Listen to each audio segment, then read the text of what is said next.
조문은 조상과 문상을 합친 말로, 조상은 고인의 죽음을 슬퍼하며 빈소의 예를 갖추는 것이며, 문상은 상을 당한 상주를 위로하는 것입니다.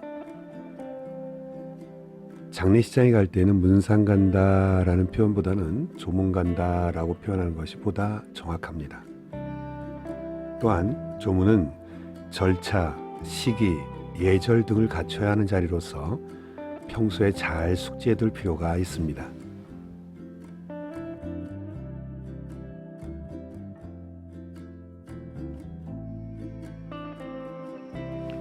조문 시기는 언제가 좋을까요? 가까운 친척 친지인 경우는 가급적 빨리 상가에 가서 상제를 도와 장의 준비를 함께 하는 것이 좋습니다.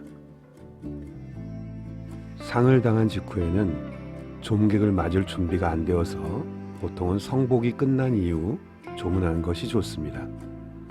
여기에서 성복이라 함은 장례에서 입관을 한 후 상제들이 복제에 따라 상복을 입는 절차를 말합니다. 하지만 현대에는 부고를 받은 후라면 언제라도 조문하여도 무방합니다. 조문시 옷차림은 어떻게 할까요? 조문시 옷차림은 기본적으로 화려한 색상의 의복이나 장식은 피하며 가능한 단색의 어두운 계통의 단정한 옷차림이 무난합니다. 직장인인 경우 집에까지 가서 갈아입고 가면 조문 시기를 놓칠 수 있으니 입은 옷차림 그대로 최대한 단정하게 조문합니다. 여자분들의 주의사항은 화려한 액세서리는 제거하고 양말이나 스타킹은 반드시 착용하는 것이 좋습니다. 참고로 장례식장에 양복과 넥타이 등을 대여해 주는 곳이 있습니다. 조문 절차는 어떻게 되나요? 첫째, 방명록을 기록합니다. 둘째, 분향 또는 헌화를 합니다. 셋째, 절 또는 묵념을 합니다. 넷째, 상주와 맞절 또는 목례를 합니다. 다섯 번째로 호상소에 부의봉투를 전달합니다.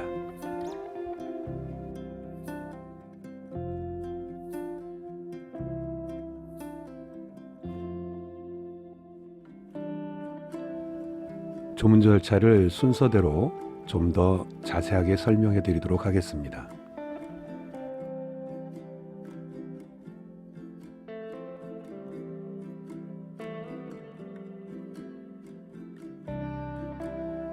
방명록 기록. 장례식장에 도착하면 빈소 입구에 호상소가 있습니다. 먼저 방명록에 서명을 합니다. 서명을 할 때에는 왼쪽부터 세로로 이름을 적습니다. 지인을 대신하여 부의할 때는 반드시 그 사람의 이름도 적어줍니다. 빈소에 들어가기 전에 외투나 모자, 가방 등은 미리 벗어둡니다. 특히 절을 할 때 떨어질 수 있는 휴대폰 등은 빼놓는 게 좋습니다. 부의봉투는 조문 후에 전달하는 것이 기본이나 빈소 환경에 따라 먼저 전달하여도 무방합니다.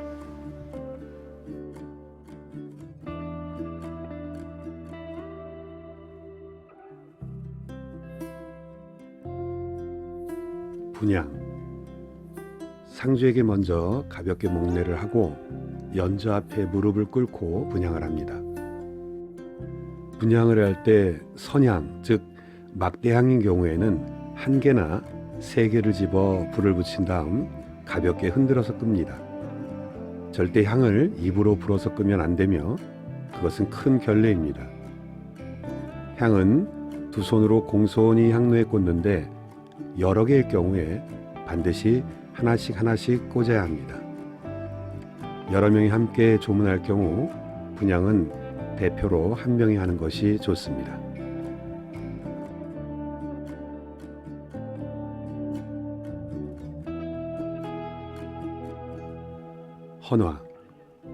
헌화를 할 때는 영자 앞에 항아리에 담겨져 있는 국화 한 송이를 꺼내서 오른손으로 꽃을 들고 왼손으로 꽃을 받친 후에 꽃 봉우리가 영종 쪽으로 향하도록 올려놓습니다.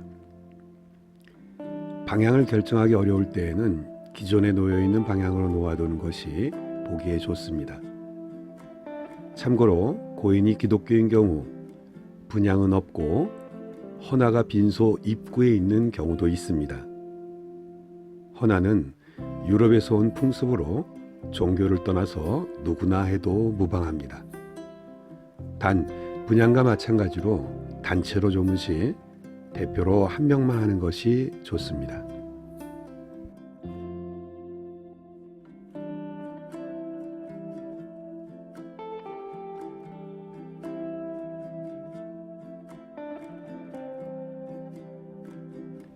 절 또는 묵념.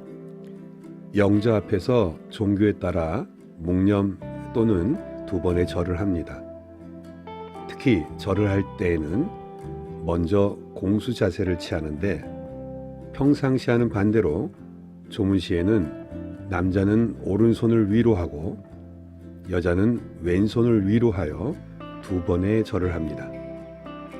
여자분도 절을 할 때에는 큰 절이 아닌 평절로 2번만 하시면 됩니다.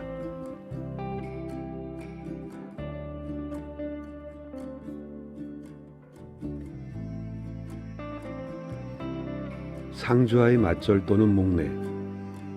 영자에서 뒷걸음으로 물러나 상주와 맞절을 한번 하거나 정중히 고개를 숙여 예를 표합니다.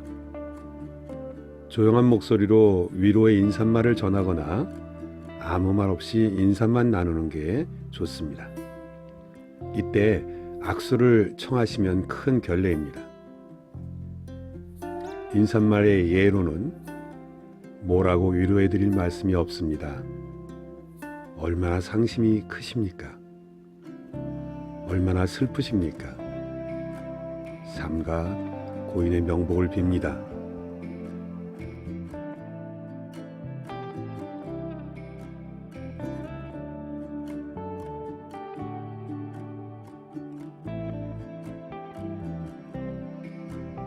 호상소의 부의봉투 전달. 조문을 끝내고 나올 때에는 2-3걸음 뒤로 물러난 뒤에 몸을 돌려 나오는 것이 예의입니다.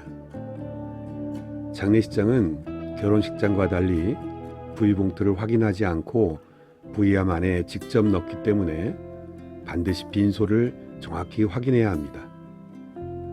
빈소를 잘못 찾아서 넣었던 부의봉투를 다시 찾는 경우가 없도록 합니다.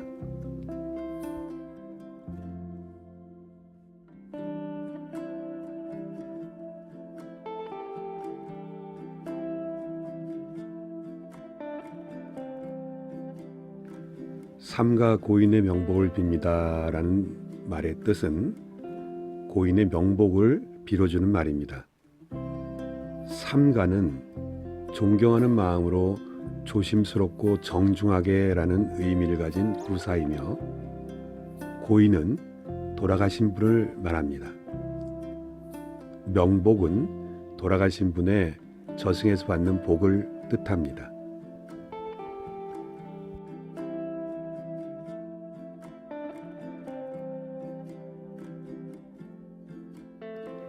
고인이 연하인 경우 절을 해야 합니까? 고인이 연하인 경우에는 통상적으로 절을 하지 않습니다. 아내의 상 또는 제사에는 절을 하나 자식에게는 절을 하지 않습니다. 동생이나 조카의 상에 있어서도 절하지 않습니다. 단 친구 부인의 상이나 사돈 부인의 상인 경우에는 모두 절을 하면 됩니다.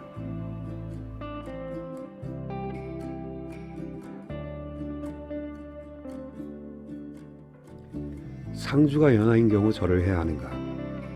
상주 나이가 연하인 경우에는 좀객이 먼저 절하지는 않습니다. 어른이 조문을 할 때 상주가 먼저 절을 하면 답례를 할 뿐입니다. 그래서 보통은 상주가 먼저 목례로 인사를 하면 답례를 하시면 됩니다.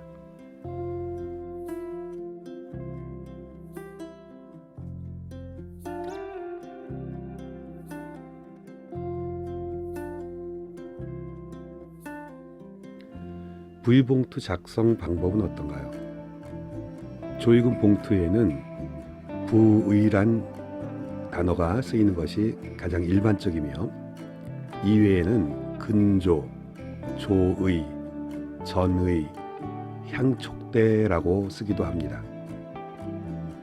부조하는 사람의 소속과 이름은 뒷면 왼쪽 아래에 세로로 쓰며 이름 뒤에는 아무것도 쓰지 않아도 되지만 근정, 근상이라고 쓰기도 합니다.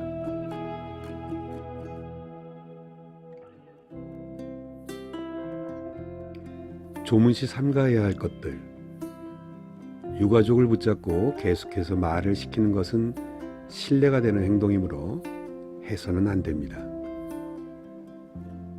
상주와 상제에게 악수를 청하는 행동은 삼가하며 상주가 어리다 하여 반말이나 예의 없는 행동을 해서는 안 됩니다.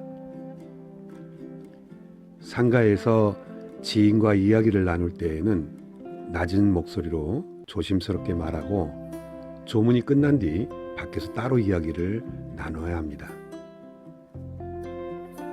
조문 시 휴대폰은 진동으로 해두는 센스가 필요합니다.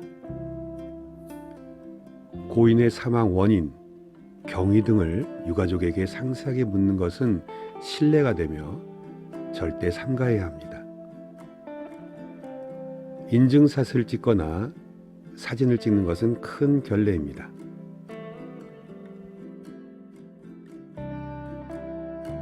집안 풍습이나 종교가 다른 경우라도 그 상가의 가풍에 따르는 것이 예의이며 가가랴 이므로 참견하지 않도록 합니다. 문상 시간은 너무 길지 않도록 합니다. 가까운 지인이라 하더라도 현대에는 고스톱을 치면서 밤을 지새우거나 하지 않는 것이 예의입니다. 보통 12시가 되면 장례식장에서 상주들의 휴식을 위해서 조문객들을 내보내는 경우가 있습니다. 조문객끼리 대화 시 호상이라는 말을 써도 되나 상주에게 직접 호상이라고 말하면 큰 결례입니다. 음식을 먹을 때 큰 소리로 떠들거나 술을 마실 때에는 건배는 절대 하지 않습니다.